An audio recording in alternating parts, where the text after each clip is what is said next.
ಮಾಡೋಣ, ನಾವಿಬ್ರು ಒಡಂಬಡಿಕೆ ಮಾಡ್ಕೊಳ್ಳೋಣ.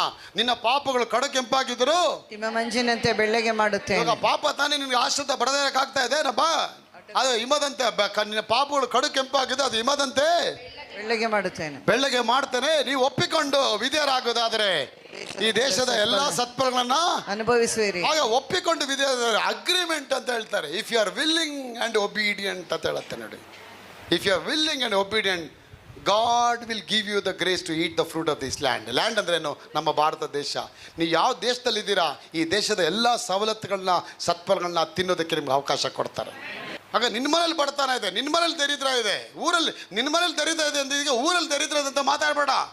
ಊರು ದೇವ್ರಿಗೆ ಸಂಬಂಧಪಟ್ಟದ್ದು, ಈ ದೇಶ ದೇವರಿಗೆ ಸಂಬಂಧಪಟ್ಟದ್ದು, ಈ ಭೂಮಿಯ ದೇವರು ಉಂಟು ಮಾಡಿದ್ದಾರೆ, ಈ ಭೂಮಿಯ ಎಲ್ಲ ವಸ್ತುಗಳನ್ನ ದೇವರು ಇಟ್ಟಿದ್ದಾರೆ. ಆಗ ಈ ಇಟ್ಟಿರುವಂಥ ಎಲ್ಲ ವಸ್ತುಗಳ ನಾಗರಾಜ್ ಅವರೇ, ಅದು ನಿಮ್ಮದಾಗಬೇಕಂದ್ರೆ ಅಪ್ಪ ಹೇಳ್ತಾರೆ ಅಗ್ರಿಮೆಂಟ್ ಮಾಡಬೇಕು. ಆ ಅಗ್ರಿಮೆಂಟ್ ಅಂದ್ರೆ ಏನು? ದೇವರ ಒಪ್ಪಂದ ಮೇರೆಗೆ ಬರಬೇಕು. ಏನು ಆ ಕವನೆಂಟ್ ಅಂದ್ರೆ, ಒಡಂಬಡಿಕೆ ಅಂದರೆ ನಾನು ಇದನ್ನೆಲ್ಲ ನಿನಗೆ ಮಾಡ್ತೀನಿ, ನೀನು ಇದನ್ನೆಲ್ಲ ನನಗೆ ಮಾಡಬೇಕು. ಹೇಳಿ, ನಾನು ಇದನ್ನೆಲ್ಲ ನಿನಗೆ ಮಾಡ್ತೇನೆ.